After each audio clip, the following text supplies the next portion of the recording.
pessoal, eu sou Bea Aguilar e tô aqui invadindo novamente o canal do Trademap porque hoje eu quero falar um pouquinho sobre os setores da nossa bolsa de valores. Muitos têm me perguntado quais são os setores existentes e como a gente pode levar eles em consideração na hora de escolher alguns ativos para nossa carteira, e eu acho que tudo isso depende muito do seu perfil de investidor e o que você espera que a sua carteira te entregue, se é crescimento ou se é dividendos ou se é um pouquinho desses dois mundos. De qualquer maneira, eu quero falar um pouquinho sobre isso, mas antes eu vou pedir para você já se inscrever aqui no canal do Trademap, deixar o seu like e me acompanhar até o final do vídeo. E também não deixe de seguir a gente lá no Instagram.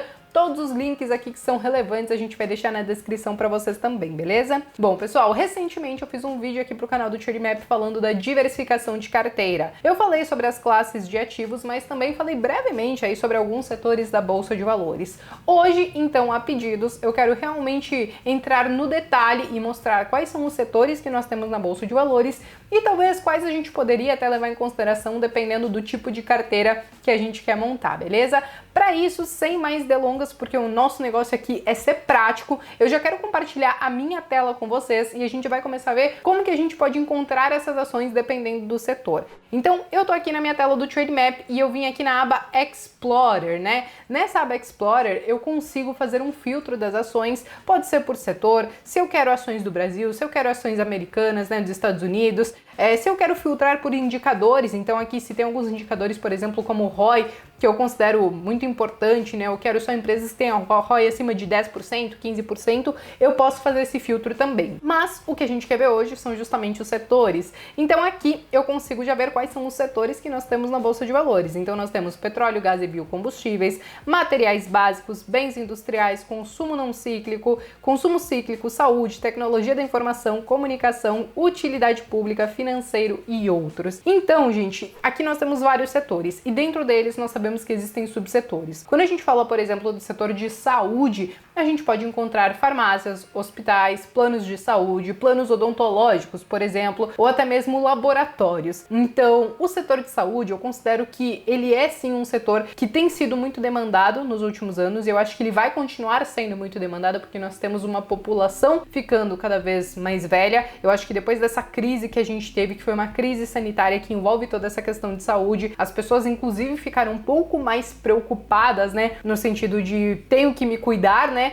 Então esse é um setor que eu considero muito, principalmente para quem está pensando em uma carteira voltada para crescimentos. Mas a gente pode falar também de alguns setores que nós consideramos perenes e que as pessoas talvez estejam querendo olhar para a parte de dividendos. Então, dentro do setor financeiro, nós temos bancos, corretoras, seguradoras. Então, se eu vier aqui e clicar em financeiro, por exemplo, já vai aparecer para mim algumas instituições. Então eu tenho aqui Itaú, Bradesco, Santander, a própria B3, que é a nossa bolsa de valores, BTG. Aqui temos algumas seguradoras, né, ou resseguradoras no caso da IRB. Temos bancos digitais como o próprio Banco Inter, temos aqui Banco Pan. Nós temos aí uma diversidade de ativos, porém existem aqueles que eles têm um histórico um pouco mais longo e têm um histórico de serem bons pagadores de dividendos. Quando a gente fala, por exemplo, de Itaú e Bradesco, inclusive, eles têm uma recorrência mensal de pagamentos. Então, se você está pensando nessa renda passiva, você pode tranquilamente olhar para alguns desses ativos. Existem outros, como o próprio Santander, que nesses últimos anos tem entregue um bom yield, né? O bom dividend yield. Então, por serem talvez empresas perenes, que vai crise, vem crise, elas estão ali de pé, enfim, ainda conseguindo performar bem ou até mesmo se recuperar, às vezes depois de um grande tombo, como é o que tem acontecido, né? Durante essa crise que a gente viveu, demorou um pouquinho, mas os bancos já começaram a mostrar um sinal de recuperação. Então, são setores perenes que continuam entregando resultados, mesmo em cenários adversos, e continuam distribuindo seus dividendos. Quando a gente fala, por exemplo, do setor de energia, é basicamente a mesma coisa, só que pra gente achar empresas de energia, a gente não tem aqui, né, esse setor em específico, mas a gente pode, por exemplo, voltar aqui, né, para os setores e colocar aqui utilidade pública. Então, em utilidade pública, começa a encontrar algumas empresas. Aqui eu tenho a Eletrobras, eu tenho a Engie, eu tenho a CEMIG, eu tenho a ISA-CETEP, e aqui a gente consegue, inclusive, filtrar pelo segmento. Ó, a gente tem energia elétrica, a gente tem gás e a gente tem água e saneamento. Quando a gente fala de saneamento e energia elétrica, eu acho que também são setores que quem pensa em dividendos acaba, eventualmente, colocando na carteira também, porque são duas coisas que a população não vai deixar de consumir, seja em um momento de crise, seja em um momento de bonança. Podem ter períodos um pouco mais difíceis, principalmente quando a gente fala do setor de energia, o setor de geração, quando a gente tem talvez uma crise hídrica. Então isso tudo pode acontecer, mas quando a gente olha numa janela maior, não são empresas que assim somem facilmente ou que quebram facilmente, então são setores e empresas que a gente considera perenes e que inclusive têm bons históricos de serem bons pagadores de dividendos. Então hoje eu acho que uma das maiores pagadoras de dividendos que nós temos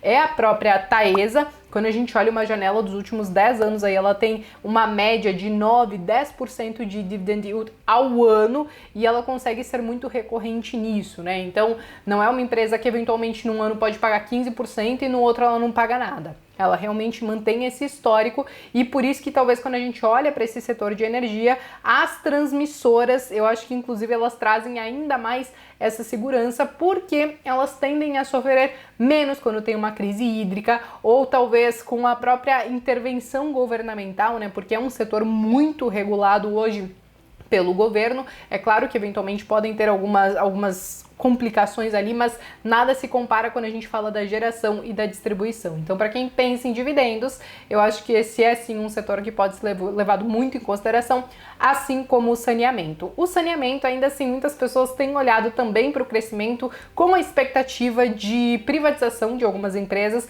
mas nós sabemos que não é tão fácil assim e não é algo para já, né? Então, o novo marco regulatório, né, do saneamento básico, ele é algo que ainda vai levar um tempo, ainda vai levar alguns anos e talvez as privatizações não aconteçam exatamente como as pessoas gostariam. Existe a possibilidade de capitalização, enfim, de qualquer maneira, são setores que eu gosto muito para quem pensa no longo prazo, para quem pensa no buy and hold e talvez está querendo gerar renda passiva. Agora, existem outros setores que talvez eles sejam um pouco mais cíclicos. Então, quando a gente vem em consumo cíclico, por exemplo, a gente começa a encontrar o varejo, a gente começa a encontrar as locadoras. Então, tudo isso muitas vezes também depende de um cenário macro para ir bem também. Então, às vezes, se você está procurando crescimento, é inegável que o Magazine Luiza entregou isso. A própria Via Varejo está passando por um turnaround. Ela saiu aí dos seus R$4, R$3 e pouco para mais de R$16, R$17, ainda que muitas pessoas ainda estejam aguardando realmente uma confirmação de não, agora realmente foi feito um turnaround. Mas às vezes, para quem pensa nessa questão do crescimento, quando você vai pesquisar essas empresas do consumo cíclico, talvez elas até façam um pouco mais de sentido. E voltando um pouquinho para os dividendos também, tá, gente? Quando a gente fala do setor de comunicação, eu acho que ele também poderia se encaixar muito bem dentro dessa carteira, porque nós temos aí também algo que é amplamente utilizado aí pelos brasileiros, ou enfim, pelo mundo todo. E quando a gente fala de Vivo, por exemplo, também tem um histórico muito bom de pagamentos, né, de dividendos. Então talvez sejam aí empresas, companhias que consigam ser mais perenes na sua entrega. Enfim, gente, eu acho que não cabe a gente falar aqui de todos os setores em si, porque como vocês viram, nós temos vários, mas a minha sugestão é que você, logo depois desse vídeo, faça esse exercício de talvez pesquisar as empresas e entender exatamente o que você quer para dentro da sua carteira e, claro, dependendo do que você quiser, você vai começar a fazer esse filtro, né? Eu quero crescimento, eu quero dividendos, então eu vou pesquisar essas empresas aí de acordo com as pinceladas que a Bea deu em alguns setores, beleza? Bom, pessoal, se vocês tiverem mais alguma dúvida sobre esse tema, podem escrever nos comentários e se você chegou até o final desse vídeo e não deixou o seu like, faça isso agora e eu vejo vocês então no próximo vídeo.